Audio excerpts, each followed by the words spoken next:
So we're back here on the Duncan Duo Show talking about the Tampa Bay real estate market. Andrew Duncan joined by Robert Johnson with the Duncan Duo team and Mike Corrigan with Cross Country Mortgage. So let's say you're out there thinking about buying a house and you need a down payment. Whether you have it or you don't, we're going to give you some few steps today that you can put into practice to help you either save for a down payment or come up with a down payment. I think there's a myth out there from a lot of people, Mike, that they got to have 20% down. Still, there's still unfortunately, and while that might be financially responsible, believed by some, it's not that you have to have that much. There are mortgage programs out there still zero money down and still as low as 3 percentage points down for a down payment. Yeah, absolutely. I mean, we talk to people every single day that still think you have to have 20% down, and they're well qualified to buy a house and everything else, and they just haven't gotten off the fence yet because they thought they had to come up with 20% down. And on a $250,000 house, they're like, that's $50,000. I don't have that. There's no way I'm going to get it, and they think it's impossible. And until they sit down and look at what other options are out there are available, they never even realize they can. So that is a big misconception that's still out in the marketplace that holds people back. So I'm gonna give you a number that if you saved it, had it in the bank or saved it up, or got a gift from a family member, or took it out of your 401k or IRA. There's a lot of places you can go for your down payment. But I'm going to give you a number out there that's going to cover the majority of the home buying audience out there, and it's $10,000. If you've got $10,000 saved up, you probably have enough money to be able to buy a house. So that's really a target number. Thinking about it like, if you have a $330,000 house, which is above our average here, so the majority of homes sold in the marketplace are below 3% of that is 10 grand. Right. And so you can get seller paid closing costs in a lot of instances. So if you can target $10,000, saving $10,000 before you really delve into the home buying process, unless you're a veteran, because if you're a veteran you get zero. Then you're probably going to be in good shape. If you can't save $10,000, maybe buying above that number maybe isn't advisable. But I think 10,000 will cover. Would you guys agree? 10,000 cover most people. Yeah, absolutely. And it's a little discouraging that there's so much myth out there about the 20% down because a prime example, okay, somebody I was talking to who was a personal friend back in 2011.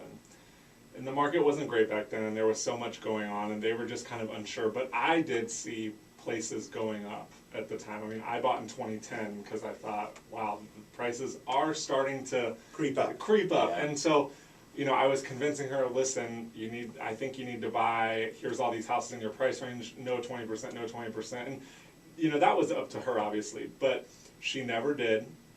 Prices went so sky high, and she's still in a rental today because she really got to a point where at that point, then houses that she wanted got so expensive because she was just waiting for this 20% down. And since then, those same houses she was looking at are $100,000 more. So you don't want to, you got to anticipate, appreciation rates. And I think average or norm that we've seen in Tampa, safe number is probably 10%. We've seen some areas do better. We've seen some periods do better. But if you factor on 10%, so you have to save faster, then that is going to make up if you want to save up 20%. Otherwise, you want to save up what you need as the minimum to get in and lock in so you can gain the appreciation. And even in an average market where stuff, the market's not crazy or the market's not crashing, an average real estate appreciation is something like 3.3% per year. Right. So if you, like you said, if you can't save that much. If you can't save at a faster clip. Yeah, it's going to go out of your reach. Then it's a mistake for you to wait. You should find a way to get the money.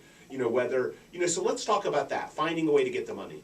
I got a lot of millennial friends. I think I'm the oldest guy that plays basketball in the group of guys I play basketball with. And, I talk to them, I see them around town, and I got a really good tip for a lot of millennials on how to start saving for a down payment. Stop going to Starbucks twice a day. Yep. Like, seriously? I mean, my gosh, you sound like one of those articles. Seriously, no, it's true. There's people true. Look, my wife goes to Starbucks a lot. She's earned it. We don't need to save for down payment no more. So it's a different scenario. We're in a different place in our life. But if you're just starting out and you're wanting to save money and you're wanting to get to that $10,000 so you can buy a house, look, you got to budget. You got to set yourself a budget.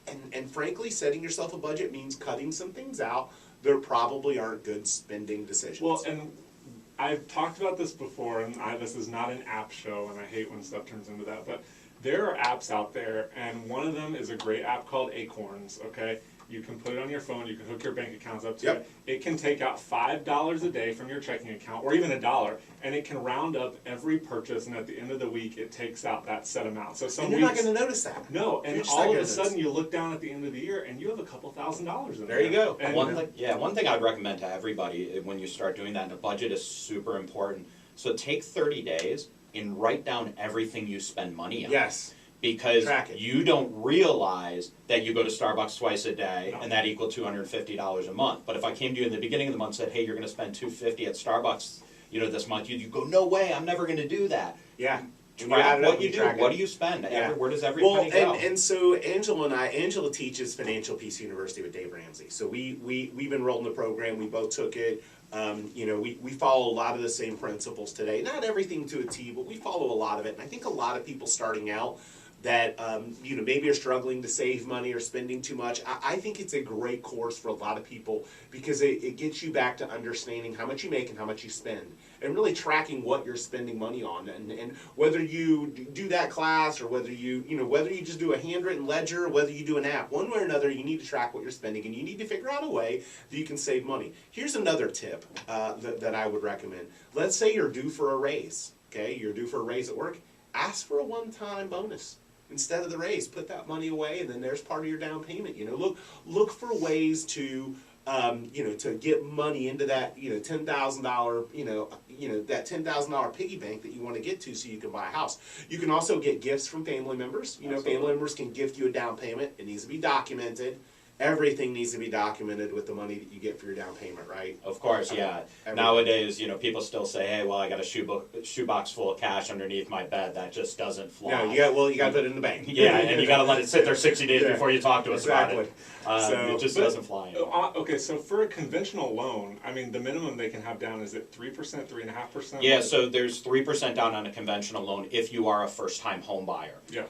They have other programs, Home Ready and Home Possible, that are also conventional 3% down, but there's income limitations on that and whatnot, Sure. depending on the areas and that Well, sort and what's great about a conventional product is, well, the negative of FHA now is that you have to pay PMI for the life of the loan, Sure, whereas correct. conventional, you do not. That is true. Yeah. And so one of the things too, and back to the 20% down, so many people are still afraid of PMI.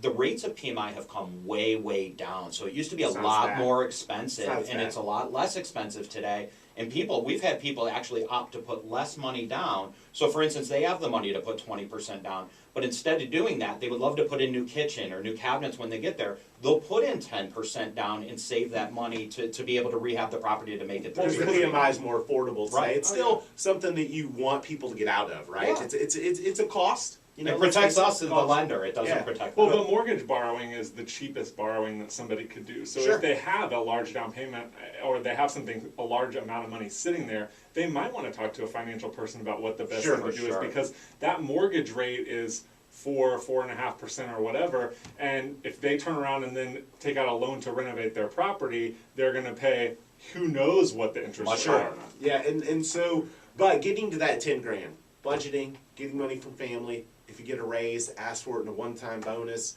Lots of different things that you can put money away. And cutting some costs. Another one, it's not timely right now, but tax return time, right? Yeah. When it comes in, Yeah, comes in, is it's not too saving your far tax off, yeah. return. It'll be here before you Yep. know it. That's a and great that's a down great payment. way. Some people don't know that a lot of their retirement plans, they can take out money to put Correct. down on a house. So they think they're going to get penalized, but actually a lot of them have a clause that says, yes, you can take out X amount of money for a home Sure. purchase. Yep. So you And, won't get that and too. one other thing, selling stuff around your house. Look, you've accumulated stuff. You've got, you got a motorcycle you never ride. You got a bike you never ride. You got an Xbox 360 that you haven't played in 2 years. Throw that stuff on eBay or Craigslist and sock a little bit of money away. You'd be surprised at how quickly some of that stuff can add up to $1,000 or $2,000. But realistically, there's a lot of different ways. But 10,000 is a pretty safe number. That if you can get to that number, you probably have the ability to buy a house. And let's face it, when you factor out and track net worth, real estate homeowners have a much higher net worth on average than people that don't own 30 homes. times. And so if you want to put yourself in the best financial position for your future, the most financial flexibility, the best financial situation you could be in, home ownership is the way to go. So you want to be able to make those sacrifices now, so the sooner that you take that, the sooner you get the tax breaks, you get the benefits, that, you know, all those things, and the appreciation, but last but not least, the satisfaction. You know, it's kind of nice not to have to worry about, you know, you want to paint your house.